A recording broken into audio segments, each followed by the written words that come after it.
Hi, I'm Sarwat Chadda. I've been wargaming for 45 years, but today I'm going to talk about my career as a fantasy writer.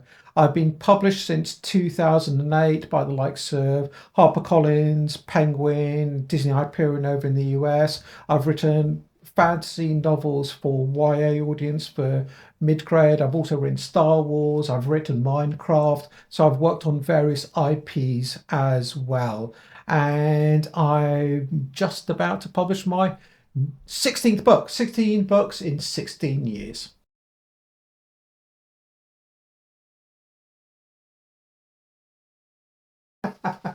Well, handsome, I think it's just jeans and a little bit of exercise. It's funny. I don't really have a particular facial, regime. I'm trying to cut down on junk food. That's actually been part of my ambition for the last 12 months because, oh wow, kebabs, burger and chips used to be my thing, but not so much anymore. Talented, I do wonder whether there's such a thing as talent.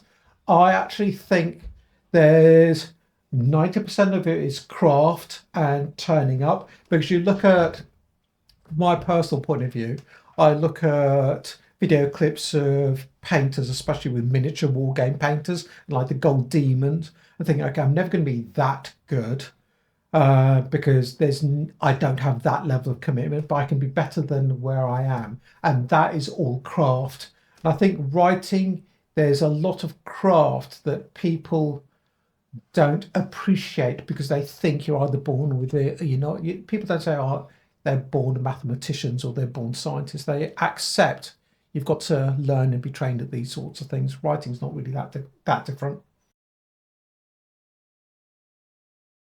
Yeah, so right now we're launching into Vampire the Masquerade role play. That's something I ran back in the 90s, so I'm really excited about getting back into that. We're setting that in the local area, so that's been really great fun. It's really low key.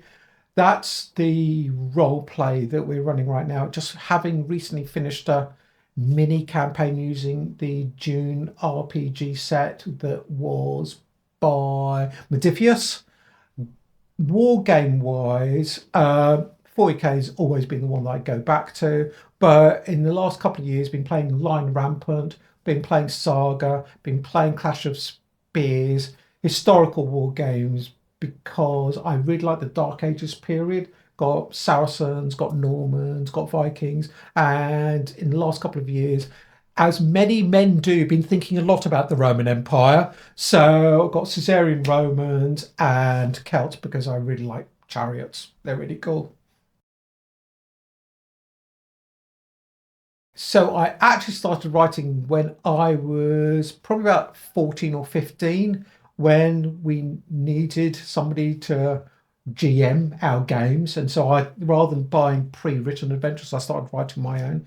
But it was actually in the early 2000s when we met a mutual friend who was interested that I'd spent all this time writing role-playing games and wondered if I'd ever had to go at writing a novel. And I hadn't at that point, so I thought I'd give it a go.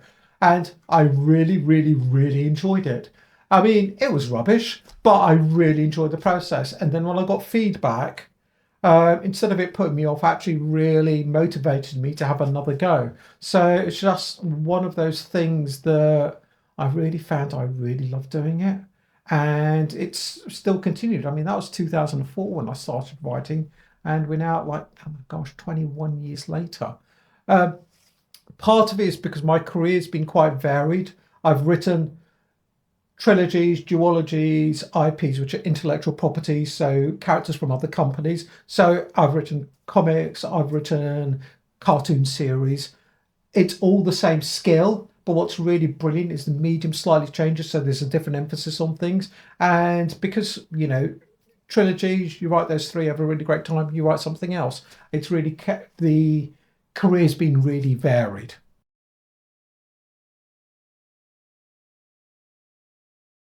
Basically, I qualified as an engineer, so I've been working as an engineer for 15 years, but I knew it wasn't what I wanted to do forever. So my wife and I had this talk about, right, if you had freedom to do anything, what did you want to do? So actually, I want to become a writer. And that was about 2004. So I took it really early on as a serious career move.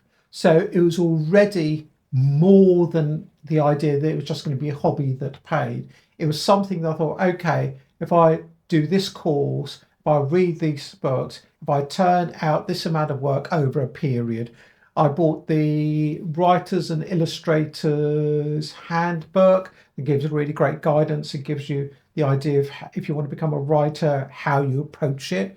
The key thing being, once you've written a manuscript, you send it to agents. So I started learning about the industry at the same time as I was writing. When I wrote my first manuscript, I sent it to agents. They all turned it down, quite rightly so, but one or two of them were quite interested in saying, right, there are bits of this that work. So that gave me enough encouragement to carry on. And it was one of those great things that I'd then go, there'll be writing workshops, get feedback from published writers. Every now and then there'd just be a little bit of encouragement, say, oh yeah, I'm better than I was 6 months ago.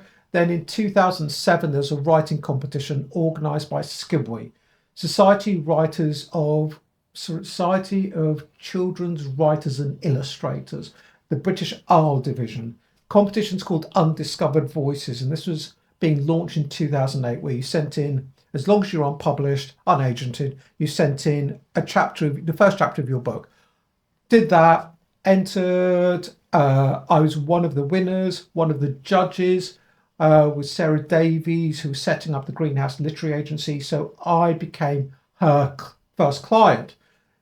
She was my agent, and it all came out of that. So what's been brilliant is this writing competition runs every 2 years. And if any of you are interested, it's actually running for 2026. So the applications are open right now.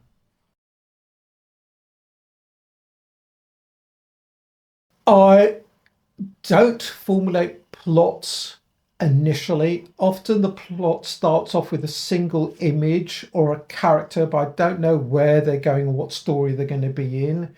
Then, as time, I might write random scenes that I don't even know where they're going in the manuscript or whether they're even going in the manuscript, but they're enough to interest me in wanting to explore further. And sometimes they won't work. I'll think, all right, given that a go, it hasn't really kicked off anything. I'm just going to leave it. But other times, say, oh, actually, I feel there's something here, and then I'll start structuring the bigger story. But that's on a large A1 sheet of paper. It's really just brainstorming, cloud diagrams, character names, trying to see if there are any little connections. Often there aren't, but there's just basically blitzing ideas up on.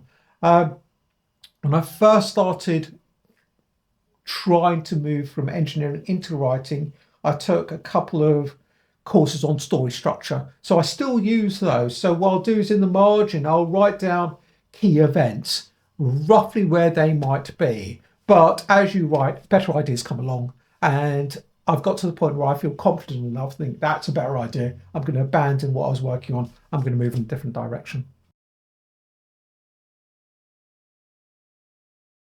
The middle, the beginning is exciting. The end is always exciting. It's the middle which is the hard slog. But out of the two, if I had to pick one, it's the end, because you're usually so excited, you're actually in a rush to finish. You think, all right, I'm heading towards a climax. I'm going to finish today. You don't quite finish today because there's so much you want to be doing. Think, all right, I'll finish tomorrow. You don't finish tomorrow. The ending always for me takes longer than I think it is because I can't write as quickly as my enthusiasm would like me to. And it ends up being a longer process. What I'm wary of is, because I want to finish, I force an ending sooner than it needs to be. But that's where an editor is really brilliant, because you send it to the editor and they say, so that's much too hurried. Take your time, make it as rich as it can be, as satisfying as it can be. And so there's always checks and balances. But often it's the ending because I'm in such a rush, because I'm so excited about it. Oh, this is actually each year you'd ask me, the answer will be different. But right now, there's a the most recent book is called Storm Singer. It's using the mythology out of Indian lore and also the Arabian Nights. In it, out of Indian lore, you have the Garuda, which was the winged man. So he's an incredibly powerful mythic character. He's the vehicle of the god Vishnu. He's a hero, eagle wings, eagle beak, human body. So I wanted to take that idea, but extrapolate into a whole fantasy setting. So the idea is that we have a race of Garudas. They're fundamentally human looking, but they have wings and they have birds' feet. They're different castes. You've got the raptor lords, the eagles, the hawks, the falcons. Then down at the bottom you have the carrion eaters, the vultures, the crows, the raven. As I was writing the story, I had this really clear image of this old crow woman, but instead of a normal talon, she lost her left foot from an injury and has it replaced by three blades. So her nickname is Sickle. Yeah, well, that's her only name. And she's basically the kingdom's greatest assassin. And the way I view it is, imagine I'm a big Terry Pratchett fan. Granny Weatherwax is my favourite character. So imagine if Granny Weatherwax, instead of having been a witch, had become an assassin. That's how I view Sickle. Top, definitely be Conan. Definitely want to write Conan novel. However, clearly a close second is going to be Star Wars. I've done a couple of short stories for Star Wars. Did one Boba Fett one, did one Anakin and Ben Kenobi one back during the Clone Wars. So be now that I've had a taste, I would really want to have a go at a bigger one, a proper novel. But oh gosh, I grew up reading 2000 AD. So Strontium Dog, Judge Dredd, any of the Rogue Trooper, those would be my holy trinity of comic characters. I'd love to write any of those. So Conan, Star Wars, 2000 AD, those would be like my top three.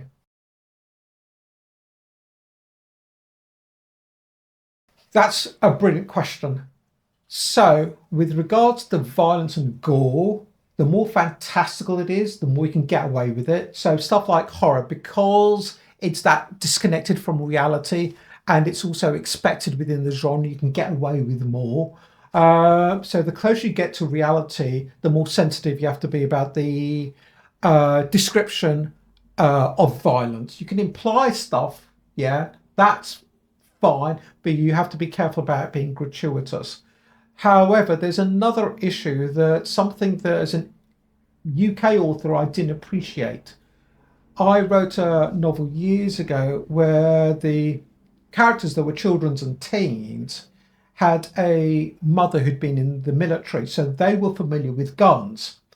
In the UK, something like that would be seen as being more satirical. But in America, the idea of gun violence is clearly a day-to-day concern, especially when it comes to school children. So it's an absolute no-no with regards to US publishers. And it's one of those things that when it was pointed out to me, I realized how obvious it was. But because it's not part of UK culture, you viewed it in a very, very different light. I suppose and if it had been knives, maybe I'd have been more sensitive about it. But it's so there are different cultures that have different limits on the expression of violence and action. What I try to do is I try to make action unconnected to violence or fighting. So you can have great action scenes that have got nothing to do with there being a fight or people against one another. One of the key ones was when I wrote Shadow Magic, which is my big high fantasy novel. It was a young boy, our protagonist Thorn, finds a gigantic bat called Hades. And so he goes for an exciting, thrilling ride on the back of this gigantic bat. He's clinging on for dear life. So it's a great action scene, but had nothing to do with the fight. So I tried to actually develop that as much, so you can still have the thrills and the tension, and as you're going to fall off, etc., without all having to resort to swords and guns and stuff like that. I try to have a word count or a number of pages per week. So when I'm writing a brand new story, I try and write on average 1,000 words a day. Sometimes it'll be 2,000, but that sort of thing, because it's enough for me to keep my writing fresh. If I aim for too big a word count, what ends up happening is towards the end, I'm just doing filler. It's not really story. I'm just trying to hit a word count for the sake of hitting a word count. So 1 to 2,000 words is my sweet spot. So if I was doing that full time, then by the end of the month, I've got about 20,000 words. I try not to work over weekends anymore, but often I don't have the luxury of working on just one project at a time. There's usually a couple going on somewhat simultaneously. So if I'm not writing from scratch, I'm editing, which is I've written the manuscript already. The editors come back with comments. I'm now having to incorporate their comments. And then I try to aim for about 20 pages a day. So roughly within a week, I've written 100 pages. That will fluctuate a lot because there'll be some chapters where there are no comments, while there'll be other sections where you basically got to scrap it and rewrite it all. So that sort of averages out. And that's how I manage the day to day. It's like I do set myself pretty clear deadlines and targets, but after having done it for so long, I know that they're manageable and I know that the quality remains high enough. That's usually divided by deadlines for delivering first drafts and various edits. So, but you have plenty of warning for those when it comes. So those are right. There are things I'm contracted to do. They are the baseline of my annual job, the stuff that's under contract. So those are set in stone and those are targets I'm going to hit. Everything else must work around those. So if new work comes in, often it's a discussion between me, my agent, and the editor of the new project. What would be a sensible delivery time for this new project, bearing in mind what other things are going on? Then I will often have my own personal projects that have no agent, sorry, have an agent, but don't have a publisher yet. Those are great fun because you're exploring. So I don't often set myself a deadline. So instead of like a big word count per day saying 1,000 words, I might say just a couple of hundred, just so it's ticking over. Yeah. And so often it's the contracts always come first. Those are deadlines you have to hit. And that is basically the job of being a professional. You're being employed to deliver something quality at a particular time. Otherwise, you're not a professional.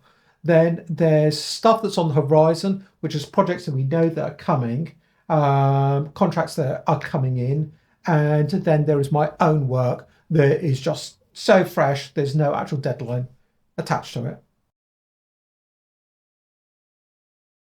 Actually, I'm trying to remove as many pressures as I can. One of the things that's difficult about being a writer is how exposed you are in a way that you wouldn't if you're in another career. So there's things like a lot of it comes around social media. We're under a lot of pressure about building our audience. So things like how many followers do you have? Are you updating your Instagram? Do you have TikTok? Then when a book gets published, what sort of reviews have you got? Have any of the big press noticed it? In children's publishing, you have Kirkus Reviews, you have School Library Journal and Publishers Weekly. So it's really good to have positive reviews out of those. So those are all out of your control. Yeah. You just need to put in your best effort. And then part of maturing as a writer is actually being able to step back. So I put in my best effort. If it gets received well, great. If it doesn't, I just need to just carry on. I think earlier on, one used to feel really personally devastated if you got a bad review. But I think that's just experience. It really, really is. And that having had 16 years at it, 16 books. I've had good reviews, I've had bad reviews, I've had great reviews. I've had like, and so I think, yeah, it's all now part of the mix rather than feeling everything hinges on one thing. Freedom really, really is. I think it's because I work on so many different projects, you never feel stale about a thing. So I'm writing a novel, then I'm writing a TV show, then I'm writing a comic strip, I'm writing a short story. It's mid grade, it's YA. I suppose the common theme is that it's fantasy, but that doesn't seem like a hardship to me. But there might be high fantasy with a European setting, high fantasy with a South Asian setting, urban fantasy. So the fantasy thing runs all the way through, but that's because it's my favourite thing. But it's a real privilege to be earning a living out of doing what you really love. And I think that's really what it all boils down to. I was writing role playing games well before I became a professional writer. If I wasn't a professional writer, I'd still be writing. So the fact that I'm writing and that's my job is like double win. The most challenging thing is having a sanguine attitude towards your success because you can torture yourself over it. You can always have more followers. You could always have better ratings. You could always be higher on Amazon. You could always have better reviews. These things are out of your control, right?